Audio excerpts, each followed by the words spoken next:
Então tá, né? Maravilha, maravilha, Avante Lovers de norte a sul do país.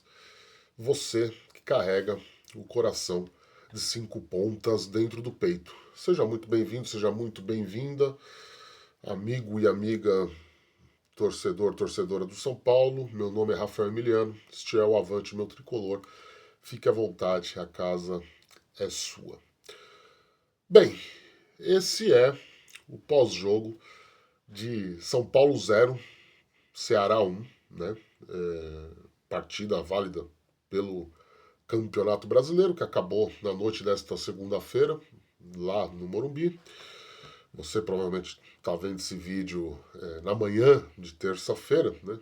Faz parte aí da nossa nova estratégia, né? Para tentar ampliar o alcance aqui da nossa produção audiovisual. Então, devido à forte concorrência, a gente está publicando os pós-jogos no dia seguinte, né? Apesar de eu estar gravando isso algumas horas depois do término da coletiva de Hernan Crespo, né? Dando suas explicações, uma coletiva bem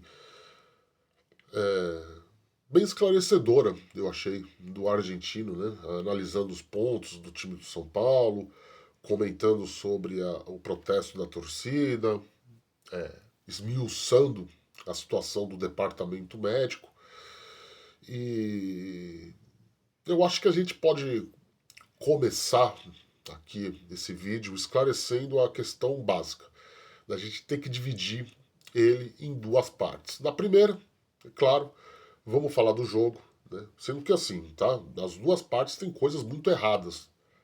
Tem coisas muito perturbadoras, né? Para o torcedor de São Paulo, enfim, para nós que carregamos as três cores dentro do peito. Tem coisas muito estarrecedoras de errado, de coisas erradas, de decisões erradas. Então, na primeira parte, a gente fala do jogo, e aí no final a gente comenta um pouco dos bastidores, né, do fora de campo, das coisas que vem acontecendo dentro do São Paulo, do novo boato quente do dia aí, da hipotética saída de Carlos Belmonte da direção de futebol, do protesto da torcida, enfim. Uma segunda-feira bem agitada, e eu acho que o jogo em si foi a cereja do bolo ruim, né? A pitadinha final de uma série de condimentos, ingredientes que tornam a vida do São Paulino bem desgraçada, desculpa o termo pesado, porque de fato a gente nem chegou em outubro ainda, na verdade hoje é o último dia do mês de setembro, e a sensação que dá é de terra arrasada, né? A sensação que dá é de um planejamento extremamente mal feito, de decisões técnicas e diretivas errôneas que levam o São Paulo Futebol Clube a, faltando 3 meses para acabar o ano, já com uma sensação esquisita de fim de feira, né? O São Paulino tá torcendo para o ano acabar logo, visto que a perspectiva é bem ruim, né? É bem ruim, né? É bem ruim. Eu tô tentando aqui ser o mais calmo possível, tá de madrugada, eu não quero ficar gritando, né? Não quero acordar aqui meus familiares que já estão dormindo, os vizinhos. Tem outros canais por aí que, né, tem essa metodologia de gritar, de espernear, de ofender. Aqui não. Aqui a gente vai tentar manter a calma e analisar as coisas de uma maneira bem materialista, de uma maneira bem sincera, mas porém sem ser muito emotiva, tá? É importante a gente deixar isso claro porque os ânimos estão muito aflorados, né? Não pudera, não é para menos. Tá todo mundo frustrado, tá todo mundo cansado, tá todo mundo insatisfeito, tá todo mundo pistola, porque o ano começa com entusiasmo e a coisa vai se desenhando nessa quase tragédia, vai, Vamos usar esse termo porque eu acho que para ser tragédia de fato teria que ter o rebaixamento e felizmente isso, por hora, parece que o São Paulo não corre riscos. Então vamos lá, vamos começar tentando aqui ser o mais rápido possível, tá todo mundo de cabeça quente, ninguém quer mais. As pessoas querem novidades, querem coisas quentes, querem informação. E isso, talvez aí no decorrer dessa terça-feira as coisas aconteçam e você sabe que você pode contar com a Avante Meu Tricolor para te manter bem informado. Antes da gente falar, eu vou pedir encarecidamente, você sabe, tem que pedir, né? É a rotina aqui, né? Que você deixe o seu like, que você se inscreva no canal. Caso já seja inscrito, ative o sininho aí para receber as notificações sempre que tiver vídeo novo. E o mais importante, compartilhe esse vídeo aí com toda a sua internet são paulina, né? Mande aí nos grupos de WhatsApp, de Telegram, de Facebook, enfim, propague a palavra do Avante Meu Tricolor e faça a gente ser mais difundido nessa plataforma tão concorrida e disputada quanto é YouTube. Se você quiser e se você puder, vou pedir encarecidamente que você pense com carinho na possibilidade de ajudar financeiramente o projeto independente aqui, do jornalismo independente aqui do Avante Meu Tricolor. Vire membro do canal e, como recompensa, ganha o direito de entrar no nosso grupo de WhatsApp. Também tem as opções do Pix, que está na tela, para você fazer sua doação. E também o botãozinho amei aí. Então ajuda o pai aí, tira o escorpião do bolso, tá? A gente não tem nada a ver com essa fase ruim do São Paulo, tá? E a gente precisa de todo o apoio e incentivo possível nesse momento tão delicado, né? Do clube do Morumbi, quase enfiando os dois pés, as duas pernas na crise absoluta. Então, ajude a gente, colabore com a gente. Tá certo? Vamos começar pelo jogo então, né? Vamos começar pelo jogo. Eu acho que tá meio óbvio, né, o quanto que esse time do São Paulo se perdeu. O time do São Paulo ele é um time perdido taticamente. Ele é um time inofensivo e até certo ponto inoperante. Né? Hoje o Crespo, aliás, todo jogo, né? O Crespo entra lá com a sua linha de três zagueiros, mas com o meio-campo formado ali pelo Bobadilha e o Pablo Maia, a volta do Cedric na lateral direita. Mas eu até gostei do Rodriguinho, né? Eu que reclamei do Rodriguinho no jogo contra a LDU, falei que ele estava um pouco apagado, estava um pouco sumido. Hoje o menino entrou com muito mais afinco, né? Com uma intensidade muito grande, buscando a bola em vários setores do campo. Só que ao mesmo tempo, o que a gente viu no primeiro tempo foi uma equipe confusa, né? Me lembrou muitos tempos de Zubeldia, um time sem meio que padrão de ataque, um time sem conseguir envolver o adversário, um time encaixotado, sabe? Deixando o Ceará respirar, com dificuldade para fazer a transição de jogo, a verticalização não estava funcionando, né? A linha de zaga do São Paulo estava jogando muito adiantada, né? Estava sendo ali a primeira tendo a primeira não, perdão, a função básica de armar o time, de fazer a esquematização tática, de iniciar a jogada. E aí o São Paulo se deparou com um problema, que é o seu ataque, né? Sem centroavante, sem um homem de referência na área, desde que o André Silva se machucou, na verdade, né? E com essa birra do Crespo com o Dineno, tudo bem, eu também não acho o Dineno o melhor dos jogadores, tá? Deixando claro isso aqui.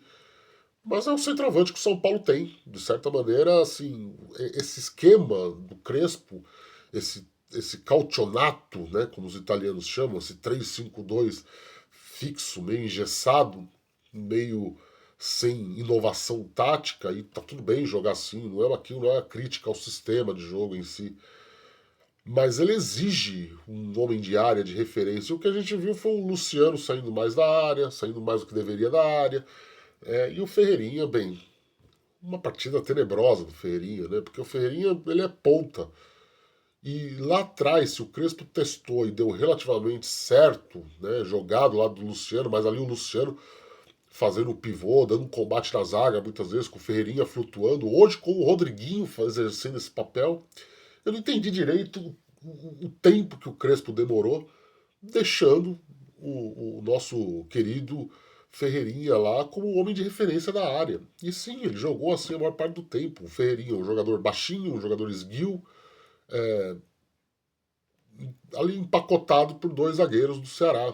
Né? Então o São Paulo, via de regra, a maior parte do primeiro tempo, é, repetiu um pouco os erros do jogo contra a LDU, né, de ter a sua linha de defesa adiantada, e aí um adversário que tinha um atacante, né, o Pedro Raul, jogando sozinho na frente contra três defensores, mesmo assim o Ceará conseguia trabalhar a bola, conseguia criar chances, porque pegava o São Paulo muito fácil no contrapulo. Esse meio campo, esse eixo entre defesa e meio campo do São Paulo, ele está muito tumultuado.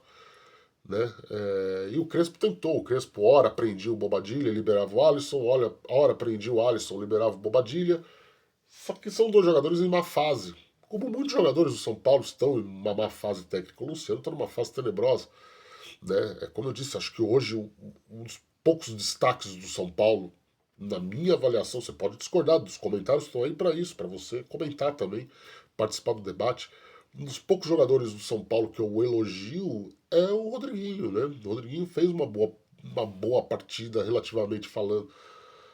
De resto, é um time facilmente encaixotado, um time presa fácil do Ceará, né, que via de regra, quando você tem os zagueiros construindo, os zagueiros avançando além para o segundo terço do campo, para armar essas jogadas de ataque, para armar o time, o Ceará adiantou, né, ali os seus meias, adiantou ali os seus meias de lado de campo, quase pontas, né?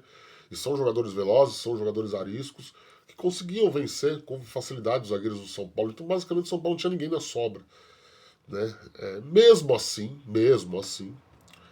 é óbvio que o volume de jogo, por mais insuficiente que seja, né, para o São Paulo tentar criar coisas concretas, o São Paulo ainda acertou a bola na trave com o Rodriguinho, né, depois de uma cobrança de falta. Porque era o que restava para o São Paulo, chutes de fora da área, porque bola aérea não dava e o meio campo estava condicionado para você tentar entrar construindo, né, com alguma coisa ali para, enfim, né. No segundo tempo a coisa degringola. No segundo tempo o São Paulo morre de vez, porque entra o Lucas em campo, e veja bem, eu não estou criticando o Lucas, mas o Lucas atual, o Lucas de hoje, dia 30 de setembro, ele é um jogador sem condições de jogo, sem condições de um jogo de alto rendimento. Ele não tem capacidade de jogar nos lados, como é a sua força, né? A sua arrancada.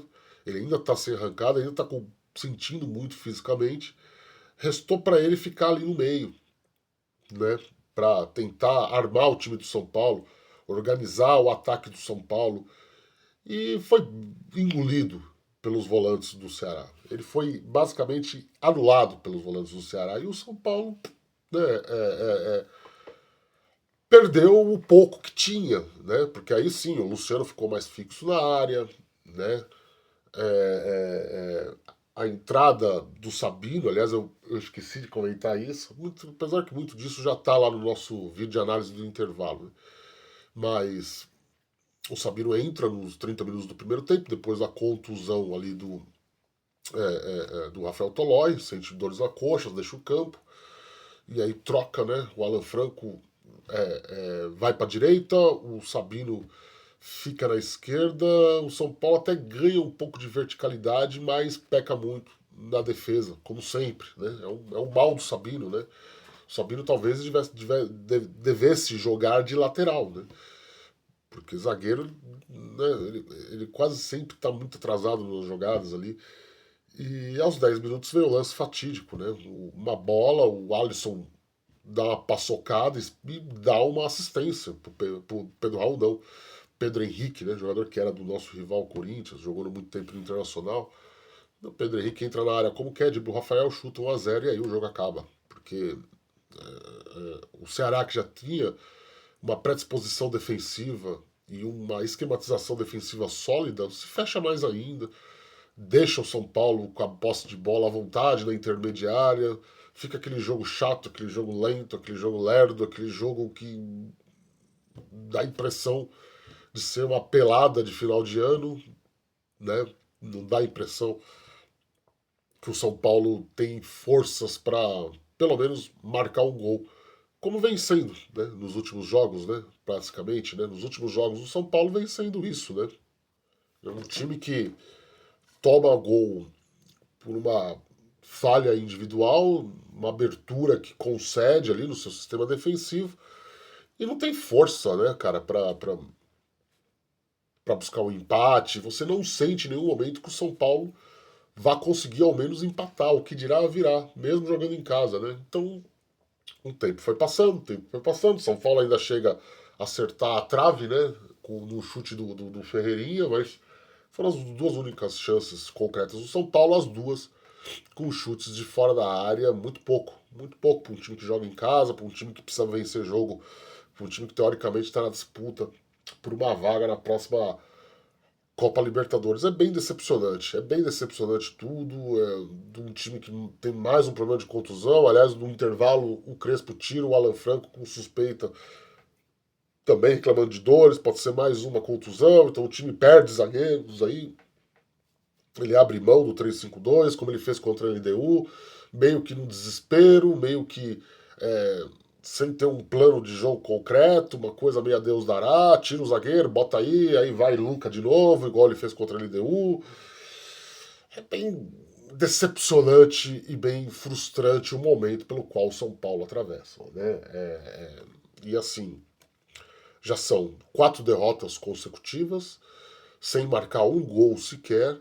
Já são 5 pontos de vantagem para a zona de classificação para a próxima edição da Libertadores. O São Paulino tem que estar rezando para chegar logo a data FIFA, para ver se volta alguém, para ver se o Crespo, com tempo de treino, vai solucionar, tirar o coelho da cartola, resgatar um pouco a autoestima, aquele São Paulo impetuoso, aquele São Paulo dinâmico, aquele São Paulo com gás de quando ele chegou, depois da reestreia contra o Flamengo, né, que perde, mas aí desde então ali o São Paulo teve uma sequência muito boa, né, e as eliminações que aconteceram nas Copas, né, para mim a mais vexatória foi para o Atlético Paranaense, porque o Atlético Paranaense é um time de Série B,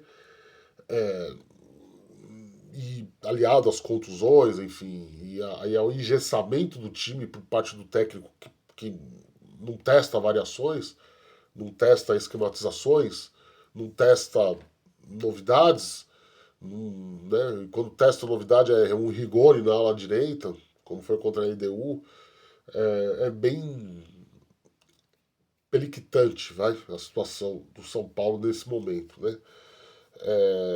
Mesmo assim, e agora a gente vai para a segunda parte do vídeo, até porque por isso vai ficar um vídeo longo, mesmo assim, eu acho que não dá para culpar jogadores e o técnico nesse momento específico.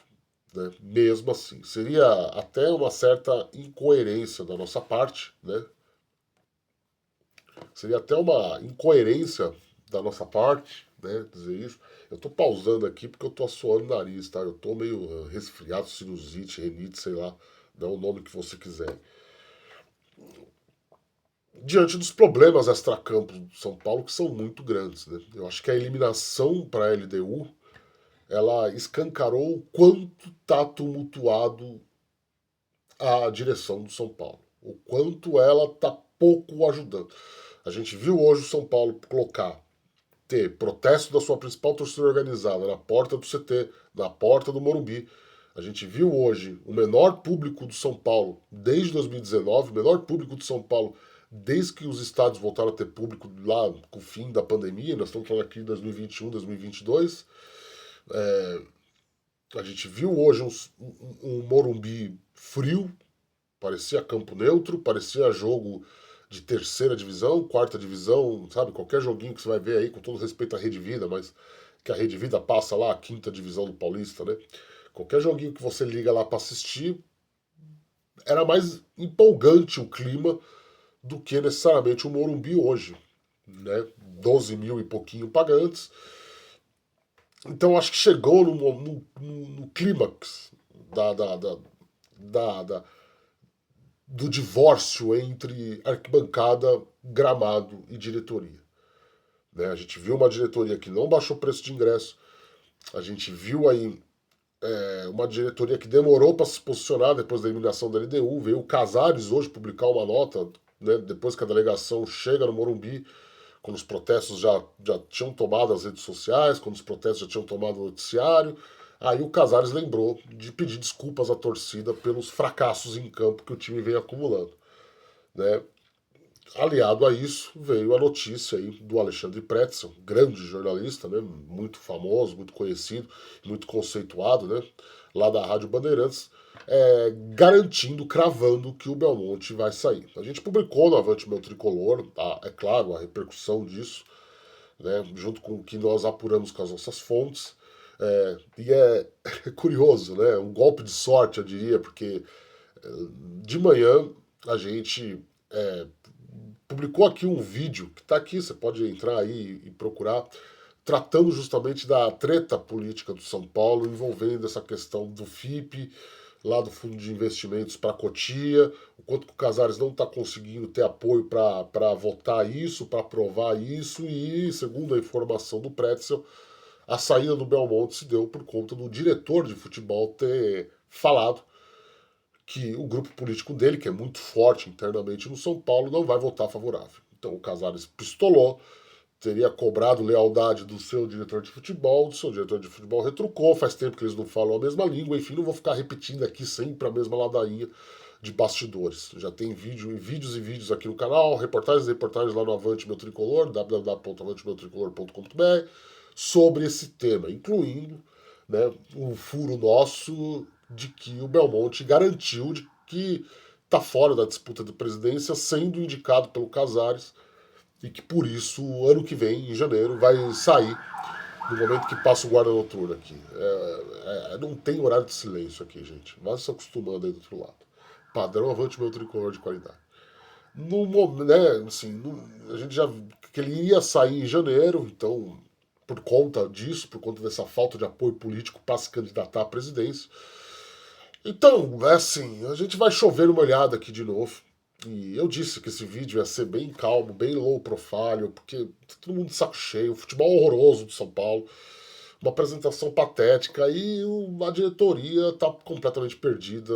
A diretoria parece que está disposta mesmo a sabotar os seus próprios planos de ver o São Paulo na próxima edição da Copa Libertadores. E veja bem, a expectativa de título que tinha no começo do ano, com Lucas, Oscar, o Quadrado Mágico, né, com Luciano, Caleri, eu acho que qualquer torcedor mais realista, mais consciente que tenha, já abandonou esses planos, faz tempo. Já deu para ver que o São Paulo não estava vencendo o jogo em casa na Libertadores. Já deu para ver que na Copa do Brasil a coisa não estava tão bem, não estava tão legal. Né? Já deu para ver que no Brasileiro o time deu aquela arrancada, mas começou a perder pontos mesmo antes dessa má fase tremenda. Então, o time do São Paulo é bem limitado. Tá? A gente sempre bateu aqui no Avante Meu Tricolor, antes que os mais exaltados venham aí nos comentários. Ah, mas vocês falaram que o time era bom. A gente sempre deixou claro que o time não era para ser rebaixado. Como diziam alguns cronistas são paulinos, alguns colegas de profissão muito mais famosos do que eu. Né? O time do São Paulo é para lutar contra o rebaixamento, né? Aquela draga danada que estava lá com o Zubeldia lá atrás. Não, a gente sempre pontuou aqui nossa opinião de que não, o time do São Paulo não era para isso. O time do São Paulo poderia sim, tinha condições sim de disputar vaga na Libertadores. Mas isso foi antes da maior cretinice da história do São Paulo Futebol Clube, que foi essa diretoria vender a preço de merda todas as suas principais revelações da base. Então o São Paulo tinha ali um eixo ofensivo muito bem. E eu nem estou colocando o William Gomes na conta, né? Porque saiu no começo do ano. Só estou falando dos três, aí, do Henrique do Carmo, do Matheus Alves e do Lucas Ferreira. Você tinha ali peças, opções que surgiram na base, que se encaixaram rapidamente no time profissional, vinham dando resposta dentro de campo, vinham atuando, mesmo que não nas suas funções de origem, de maneira convincente. de maneira regular, e o que o São Paulo precisa nesse momento, dentro de campo, é regularidade. E a diretoria fez a brilhante decisão de vendê-los para a primeira bosta de proposta que apareceu. Então, a gente está numa sinuca de bico, e quando eu digo nós, é nós, torcedores, nós, analistas, nós que estamos dando opinião sobre o São Paulo, de, ao mesmo tempo, de ver o time não corresponder dentro de campo, mas tentar fazer uma análise mais ampla do que meramente o campo e a bola. Mais amplo do que necessariamente o que está acontecendo dentro das quatro linhas. Porque é óbvio e evidente para mim, e eu acho que para todo mundo que está vendo esse vídeo, que o problema do São Paulo vai muito além do que acontece dentro de campo. O problema do São Paulo é estrutural. O problema do São Paulo é de cima para baixo. E é óbvio que isso influencia, é óbvio que isso interfere, por mais que você tenha jogadores experientes, por mais que você tenha líderes do grupo, por mais que você tenha um elenco que, a grosso modo, ele parece unido, ele parece coeso, ele parece um elenco de caráter. Vamos usar essa palavra, eu não gosto muito de usar ela, mas um elenco de caráter, um elenco que dá sua cara a tapa.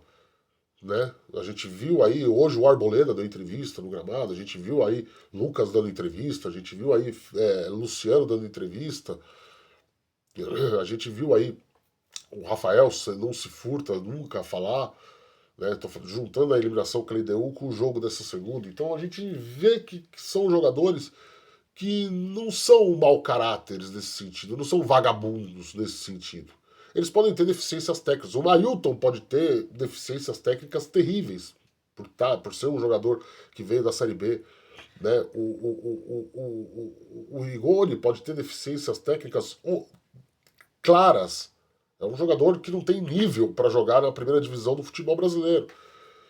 Só que não dá para você apontar o dedo e dizer que eles estão fazendo corpo mole ou qualquer blá blá blá que seja de torcedor entusiasmado ou de influenciador que não tem a mínima responsabilidade com aquilo que fala. O elenco não é vagabundo. Só que a gente tem que fazer uma análise muito clara e consciente. Existe confiança do elenco com os homens que o dirigem. Eu não estou falando do Crespo, com a diretoria. Né? O elenco olha para o Muricy Ramalho e sente confiança na figura do Muricy Ramalho ali no dia a dia do São Paulo. Essas notícias que chegam de guerra, de guerra entre Barra Funda e Morumbi, de um presidente, né? Enfim, como que isso chega para os jogadores? E eu acho que não dá para tirar da equação nesse momento. Repito, eu falei que eu ia ficar extremamente calmo, eu não ia gritar, é de madrugada, eu não vou acordar ninguém, eu tô falando pausadamente aqui, porque eu tô tentando ser o mais racional possível da questão. Porque a gente olha o campo e vê que o campo não está respondendo. É claro que o Luciano está passando uma péssima fase. É claro que o Ferreirinha está passando uma péssima fase. É claro que o Bobadilha está passando uma péssima fase. É claro que o Enzo Dias deu uma baqueada aí nos últimos jogos. É claro que a lateral direita continua sendo um problema. O Mailton, eu elogiei o Mailton aqui contra o Santos, né? Mas é óbvio que talvez não está plenamente adaptado ainda à primeira divisão. É óbvio que o Cedric tem suas deficiências, é óbvio que não dá para você botar toda a responsabilidade nesse momento num garoto como o Rodriguinho. Mas é justo a gente só condená-los, a gente só olhar pro Crespo. Eu fui dar uma ajeitada na câmera aqui, sei lá o que aconteceu, parou de gravar, falou que o arquivo estava cheio, enfim, voltando, tá? Jump cut aí, para você que tá vendo, tá? Então é óbvio que a gente olha para essas coisas e reflete que o problema do São Paulo vai muito além, deixa eu ajeitar a câmera aqui, vai muito além do campo e bola. O problema do São Paulo hoje ele é muito mais estrutural do que propriamente técnico, do que propriamente tático. E a gente precisa entender o quanto que essas coisas que acontecem fora de campo, elas influenciam dentro do grupo. Né? Então, assim, para não me alongar muito, que já está aqui quase 30 minutos de vídeo, né? Eu acho que a análise do que eu achei do jogo tá tudo aí, a análise dos bastidores está tudo aí. Né? Sinceramente, essa história de FIP, essa história já está bem elucidada no vídeo que a gente gravou de manhã, a gente antecipou o assunto aqui, né? Na sorte, tá? Eu não tinha informação da reunião que o Casares teve com o Belmonte durante a manhã. No momento que que o meu vídeo estava sendo publicado, eles estavam se reunindo, né? E parece que o clima esquentou além da conta, né? Enfim, tá vindo muita coisa, muita informação do Morumbi, só que nesse momento não adianta também a gente sair repercutindo absolutamente tudo que aparece, porque as pessoas têm interesse, né? As pessoas têm interesses que nós, como jornalistas, temos que tomar cuidado para não sermos usados, para não sermos manipulados nesse momento difícil, nesse momento de oportunismo, né, de todos os lados que sejam, inclusive de opositores, né? Inclusive, eu vou espirrei, tá? Desculpa. Até tô espirrando já, né? Eu esqueci de travar a luz aqui. Então a gente precisa, nesse momento, ter um pouco de celeuma, ter um pouco de parcimônia e ver as coisas com cuidado, tá? Um momento bem difícil. São Paulo muito provavelmente vai jogar com Fortaleza quinta-feira sem zagueiros, né? Só vai ter o Arboleda e o Sabino aí à disposição. Coisa muito complicada, né? O Alan Franco saiu sentindo, o Tolói vai entrar no refis. E domingo tem um clássico com o Palmeiras, né? É a pior semana do ano pro São Paulo, assim, disparado. Agora parece que a sinusite atacou de vez, tá? Então é isso, a gente volta, tá? Qualquer novidade que acontecer ao longo dessa terça-feira, e promete ser de muita novidade, a gente volta para manter vocês sempre muito bem informados, tá certo? Eu vou encerrar porque realmente até o vídeo cortou, até a sinusite atacou, tá acontecendo de tudo. É hora de dormir, descansar, amanhã tem mais, tá bom? Beijo do gordo, tchau, a gente volta a qualquer momento com mais informações. Deixa o like aí, se inscreve, ajuda a gente, tchau.